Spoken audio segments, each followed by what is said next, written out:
Welcome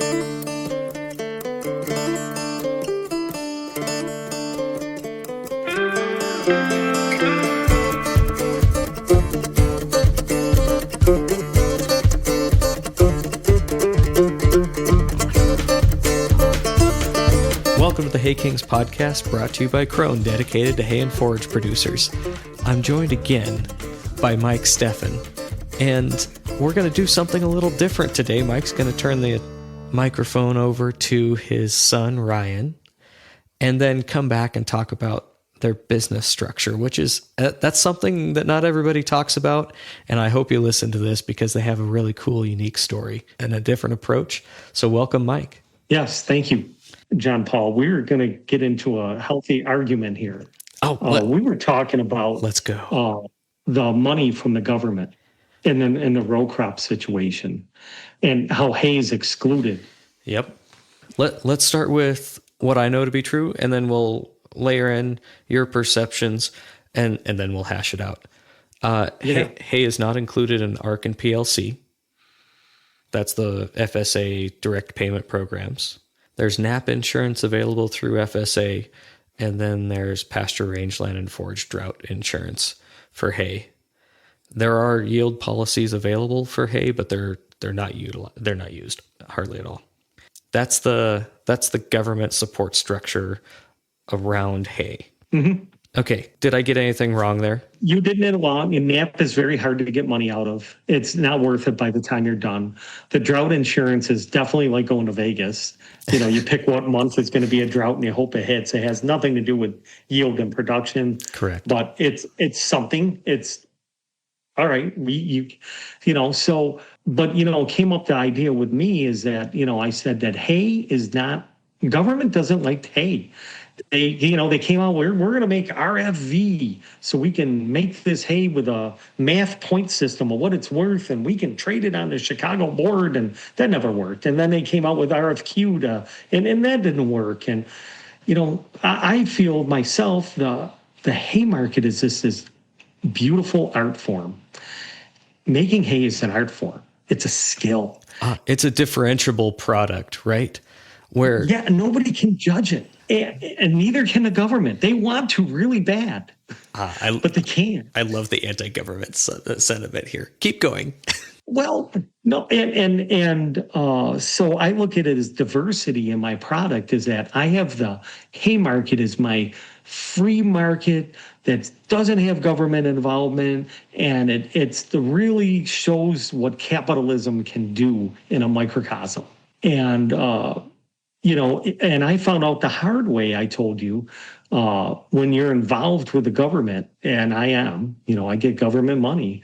Once you sign on to government money, say that you were involved in that row crop thing, they came out with a hay, you're tied into the government for 5 years. So it's to the point on my farm that if I cut a tree on my farm or my neighbor's land that I rent cuts a tree down, without filing paperwork with the government, you will have a payback of your government money if you're guilty.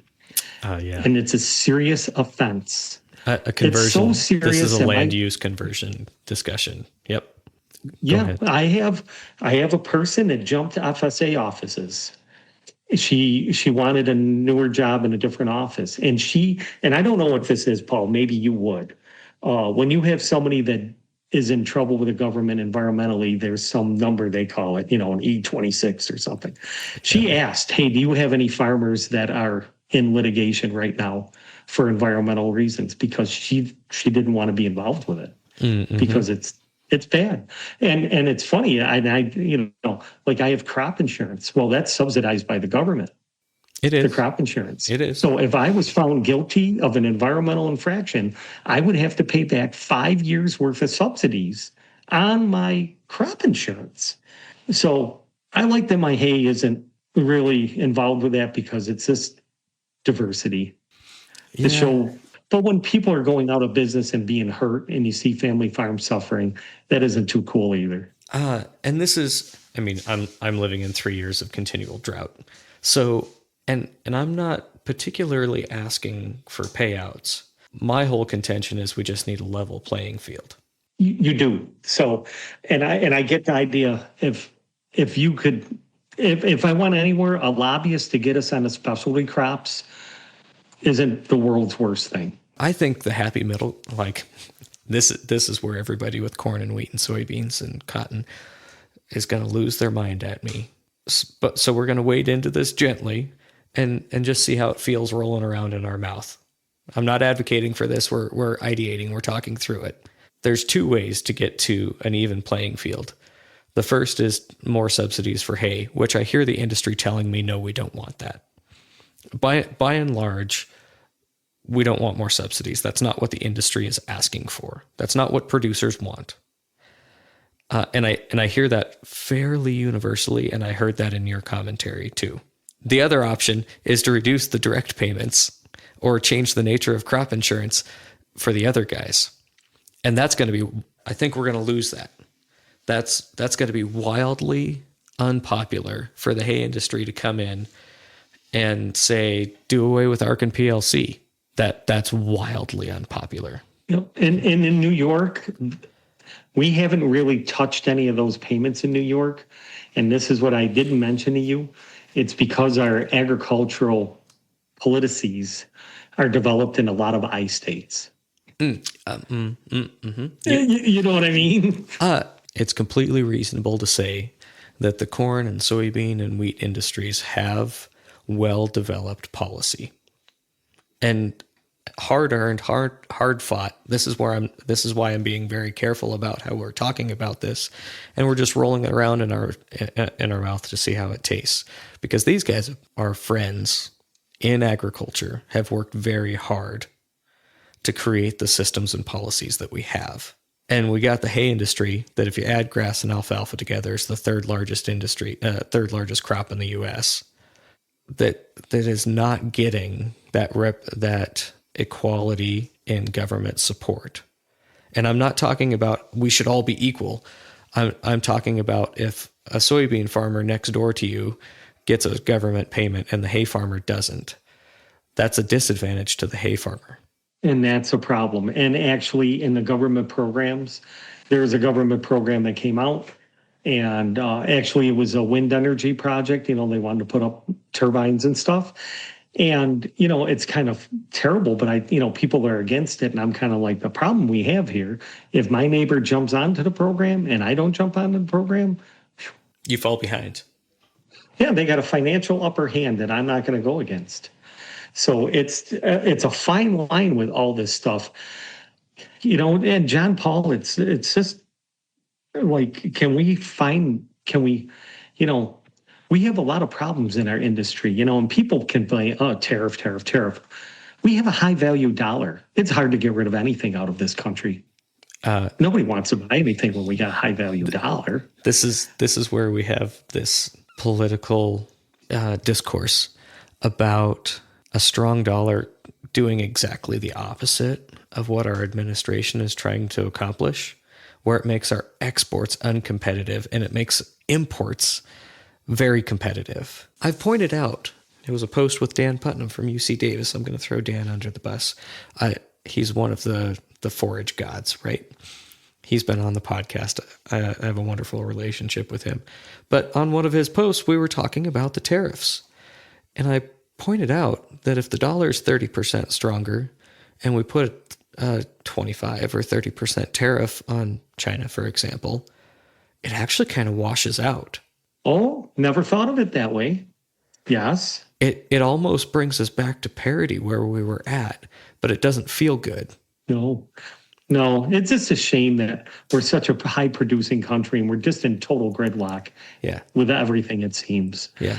And hopefully, it's a shame to see our nation, the breadbasket that we're in, we should be selling. Yeah. We should be. Absolutely. Now, the trouble is the market is being controlled. And I'm not a crazy anti-Fed person, but the reality is the Fed controlling the interest rates to make a difference in the inflation. Of course, their goal is 2% inflation and maximum employment. Those are the only two lenses they're looking at. manufacturing and ag exports, they're on the radar. The Fed looks at ag exports because they matter, but that's not their stated goal. So we just get to ride the market. Yeah, well, I'm glad that you're gained your position in Farm Bureau because you're very well versed on it, way more than I am. So we need people, voicing. Well, so it's a good thing that you're doing that stuff. I hope I'm not dictating policy here, but we're just talking the ideas through. That if we're talking about parity, we're going to use parity instead of equality in farm policy. Well, maybe the third largest crop in the U.S. should get some more consideration or a deeper dive. My suggestion is we're going to say this gently and recognize that you can send me the hate mail. If we did away with ARC and PLC and made better insurance programs, it does away with those distorting direct payments and also provides that support and that stability to overcome Mother Nature as our worst enemy. Mm-hmm. I don't get to decide these things, though, so just hold off on the hate mail. It doesn't do you any good to yell at me about these things. But I'll leave an open invitation for anybody that wants to come on the podcast and talk through those exact same things. Because coming to the table and throwing rocks at corn, wheat, and soybeans and cotton and those folks, it doesn't do any good. We have to have an answer before we start. So let's go back into warmer, fuzzier things in government. Sure. So you're in a three-year drought. Yep. Well, 4 out of the last 5, actually. 21. 4 out of the last 5. Yep. 21 was the worst one we've ever had. This year was close to it. We farm in mud. Right. Okay. I've made hay before with an inch of water below the stubble. Mm-hmm. I ted my hay every day. We get over 50 inches of rain a year. This year we had a drought, pretty severe drought, and it's helping markets because we had a drought. And then in 2 days we received 10 inches of rain, and our numbers are back to average again. So we tile fields every 20 to 40 foot. We put a 4-inch tile line in to drain our fields. Mm-hmm. We have tracked equipment, not for traction. We have it for mud. Right. So the day that I got home from Vegas, my sons were out there pushing snow in the driveway, and there's this feet of snow everywhere. Mm-hmm. Like I came home to a foot and a half of snow. Do you guys get that lake? You're in that lake effect region, aren't you? I'm dead center of the lake effect. Yes. Okay. Like some days you'll push open the door because there's 2 foot of snow against it, and it's wet snow. It's not dry, fluffy stuff. Right. And but the nice thing is that front that gives us snow also gives us drier weather in the summer. That's how it works. Sometimes we kind of seem like we're kind of like Jesse is, where he is in Oregon. We have wet and dry seasons. But so with this amount of drought, I couldn't imagine the sense of having payments set up and having Mother Nature come in and just sweep your feet right out from underneath you. Like that gives you a different perspective on debt after you have 4 out of 5 years. Because we always have a crop here because we just get rain. You might not be able to get it off, but and it might be low quality by the time you get to it. I understand. Yeah, Krone tedders and rakes are specially designed for one goal, making the cleanest green hay without causing damage to your field or crop. It's all in the tine design, which gently lift and move your crop while flotation tires lessen compaction. Krone offers the largest selection of models and range of sizes in the world, so you get what works best for your operation. Find your local Krone dealer at krone-northamerica.com. The thing I would say, I have to be hyper conservative with my equipment complement. I can carry very, very little debt because of that variability, that while PRF is better than nothing, pasture, rangeland, and forage insurance is better than nothing, it doesn't even come close to making you whole. And it is gambling. And it is gambling. I'll say I participate in it, but I don't like it. It doesn't match our losses. No. So that's an East Coast thing that we wouldn't understand this situation that you are in that aspect of you can't construct a balance sheet on bailout money. No. It's not going to work. Nope. And you don't have to go very far from me to find an irrigated production region where they don't care. I had a farmer in the irrigated Columbia Basin this spring.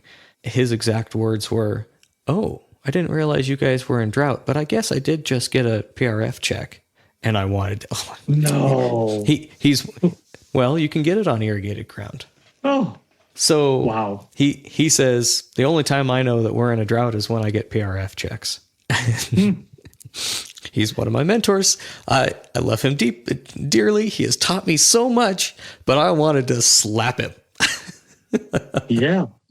Now, I went out west a couple times, and when I went out west and I said I lived in New York, they were all big on like, hey, you got the water. You got the water. Right. Because they were explaining how they just keep on extending the pipes into this basin and going deeper and deeper and deeper to get water. And someday that's not going to fly.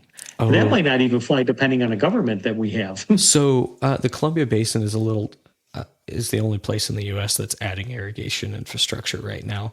And it's surface water, so it's not digging wells deeper and deeper and deeper. So we actually have a little pocket in Washington State that it's not going anywhere. It's irrigated desert out of the Columbia River. If the Columbia River goes dry, the world is coming to an end. Got it. Okay, well, that's neat because we'll turn this show a little bit into your background just so we can educate the East Coast guys of what you're facing. Right. Just so we have an understanding of what you're facing. Because we had the same problem in 2025 was almost exactly identical to 21. In 21, we hit 26 degrees on May 19th, and everything stopped growing. And I have grapes. I know how that feels. And then it stopped raining. And when I say it stopped raining, we didn't have rain for 90 days. And I mean 0 rain during our frost-free period. And we almost did the exact same thing this year, where we had a late frost. I had barley that I put in, and I sent the video to my agronomist. And I said, now we planted this first part of May, which is good and timely for us, acknowledging that we had a hard freeze event. And then we got to the 10th of July, and my barley's still 4 inches tall. It hadn't grown at all. We had about 140 acres of barley, and we took 13 tons off of all of it.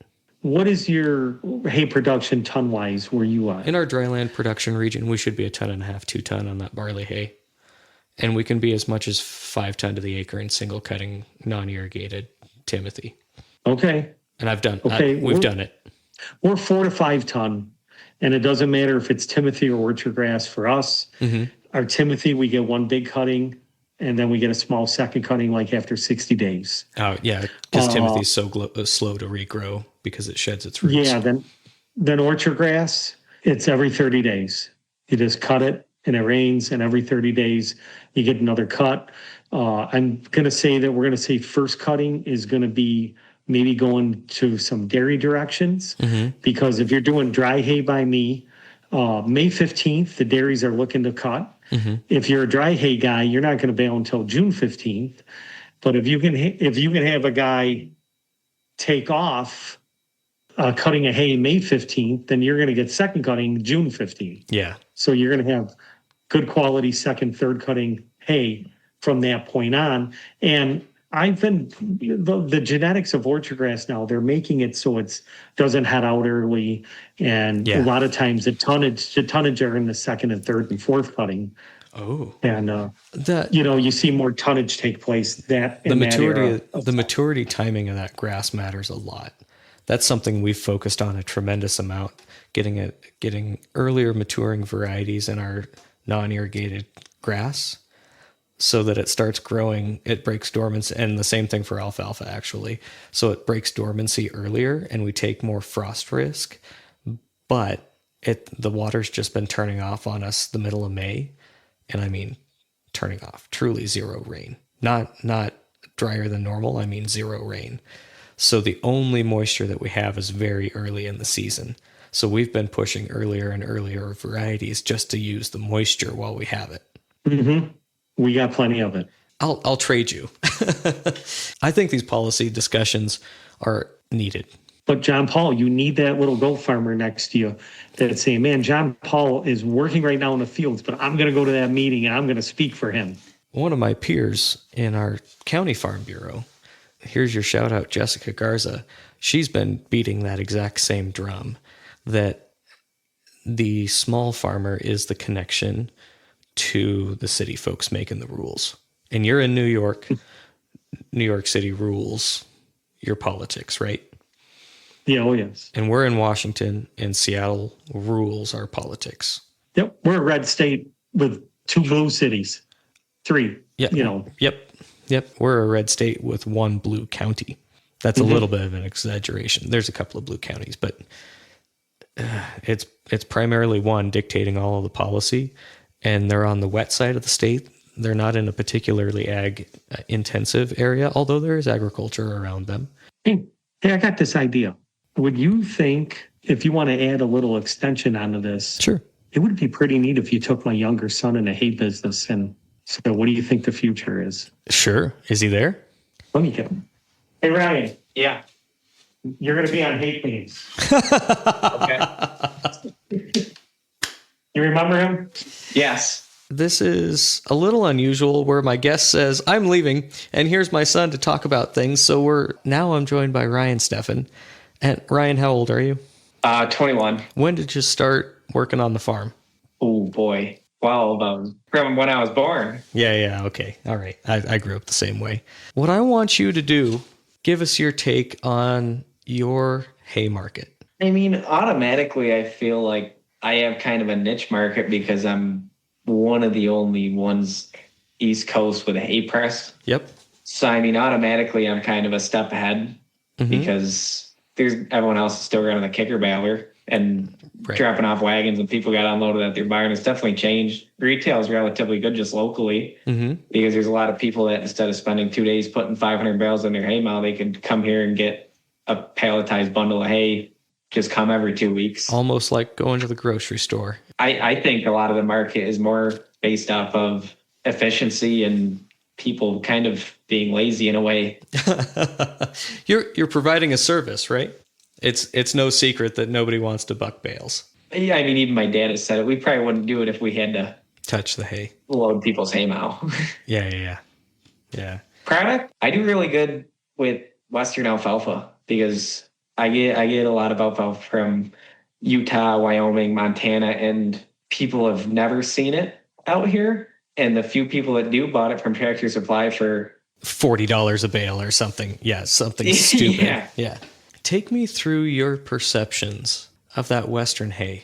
I like it personally because it is probably the most consistent hay I could get. And a lot of times in my eyes and learning through all this, consistency beats quality in a way. Where the customer knows what to expect.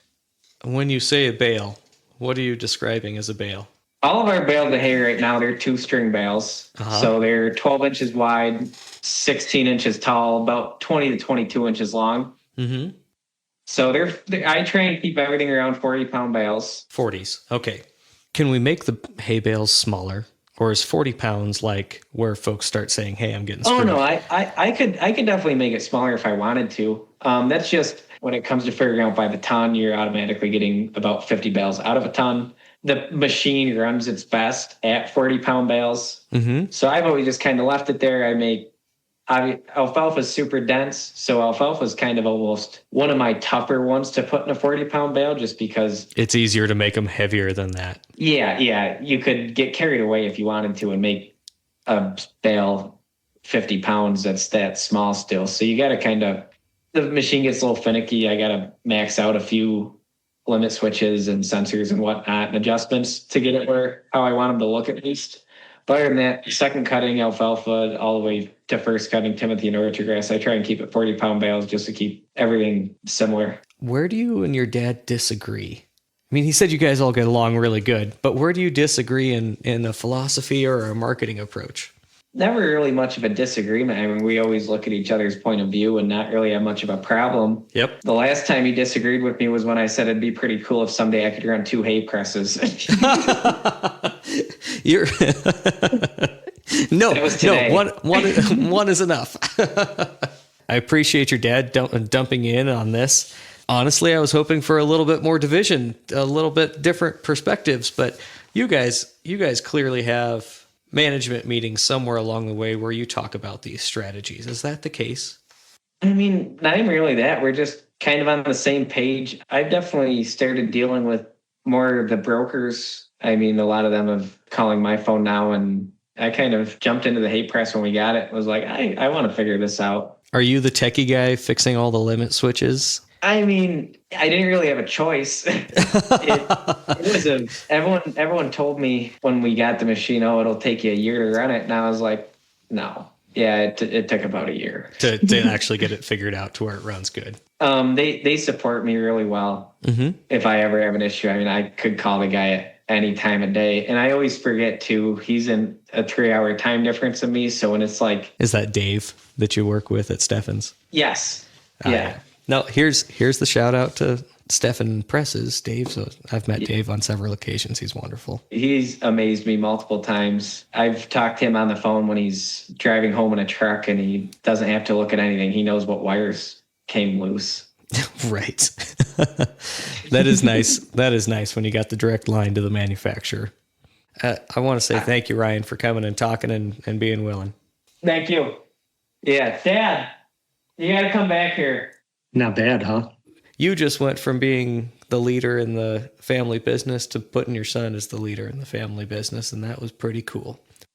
At a very young age. I hope everybody catches on to what Mike just did, because that is super important. I'll tell you how I did this. When I was doing custom work, you were always in the backyard of some other farm. And I learned what I didn't want to do and what I did want to do. Mm-hmm. What seemed like was never successful on any farm was to see a father at 70 years old decide to sell it to his 50-year-old son. That never works. That never seemed to be a positive. Yeah, it doesn't work. So I was just going to say 35 is kind of my cutoff. Yeah, because you're not going to pay that loan off in time. Correct. Yep. You know, and I had a little bit of that situation here, but going on. So what we did is we formed an LLC right away. And when they turned 21, if you want to be here, you're going to be in that LLC. Now, granted, they're my children. They might change their mind when they get 30. But built into that LLC is a payout. Because I want to take care of my kid. I want him to take care of me when I get older. So we're not out to hurt anybody, but I want them to be fine-tuned machines, finer than me. I want them I'm not a fine-tuned machine. I was late to the game in everything I did. So, but remember OCD. Mm-hmm. So they're all, I'll give you the honest truth. Right now, I only own 5%. Isn't that something? I want to clarify though, you have salary structures in addition to your ownership structure. Those are two separate considerations. They don't get paid a lot. Right. You know, they're a farm kid. Yeah, but they're salary structures. Yep.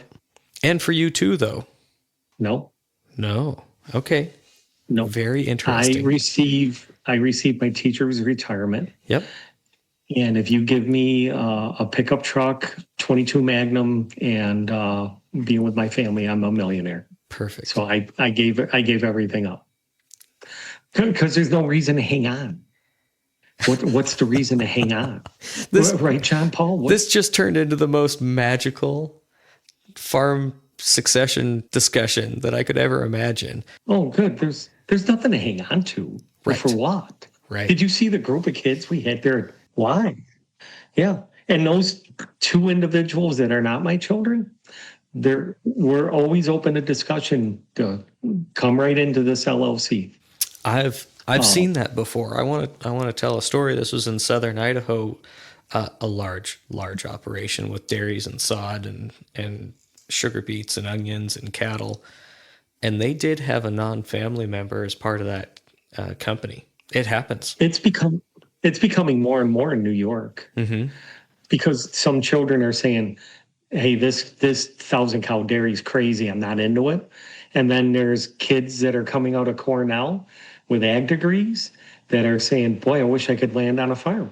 And they're kind of joining together here and there a little bit.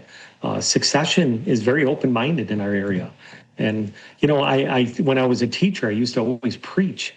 When I was a kid, if you weren't a farmer, you could never be a farmer. It was this rite of passage. Oh, and I don't think that's the case at all. No, not anymore. Not anymore, because that's gone. Neat things are taking place, but that's what I did with the structure of my children, is that there is no reason for me to carry on. It's theirs and their mother, because we're a minority business. Sometimes that helps. I don't know how much it's helped. But, I understand what you're telling me. Yep. And that's why I went to the meeting with HACON. Yep. Is my kids, they go to the local fertilizer plant for their yearly meeting is not where we need to be. It's not sufficient. Sure. I was pretty happy to do that. And in our LOC, we have it written in the LOC that they have to go to a professional event every year outside. And so next year, I'm hoping of the Commodity Classic event. Yep. We're going to go to that end of things. Now, hold on here. Have you been to the Northwest Hay Expo? No. Okay. No, I haven't. Put that But on. we're two different things. No, there's a bunch of exporters running presses there. They're as much your peers as anybody. Well, and that's another, we haven't really seen the amazing West Coast and what actually gets on there for presses and everything. Mm-hmm. But I have to take care of the row crop side of the farm too, after making the row crop guy go to the hay convention, the HACON. Yes, I get it. We have to have balance. We have to have a little balance. Yes, I get it. I get it. Yeah, but hey, thank you for recognizing that. I appreciate it. I'm a broke millionaire with what I have. Well, the reason I recognize this is because I work with broke millionaires quite frequently. Yes. That was very cool. I want to give you all the kudos for what you got going on there. It's unique, and I think there needs to be more of it. Yeah, you just have to have open-minded, and yep. I'm grateful for my teaching career. Yep. That taught me a lot of stuff of how to manage people and how to look at things open-mindedly, and and I taught middle schoolers. Man, it was psychology from 7 o'clock on. Oh, I always say, how do you teach a kid to eat a moldy sandwich? That's what I did. Here, you're gonna love this. You're gonna love. Thank you again to Mike Stefan with the Stefan Hay Company. I like that it's real, and I really appreciate your thoughts. I like the East Coast versus West Coast. I like all of this. This has been a really good conversation, so thank you. And thank you for all that you do, because I'm sure what you're doing right now isn't the highest dividend gig in the world. No, but it's about education and connection, and that's what matters to me. Yep, absolutely. Yep. Thank you again to Crone for making all of this possible. Thank you to Nick Palmieri at Palmieri Sound and Jessica Palmieri for our social media coordination. Again, true professionals, and without them, we couldn't have this podcast, so thank you.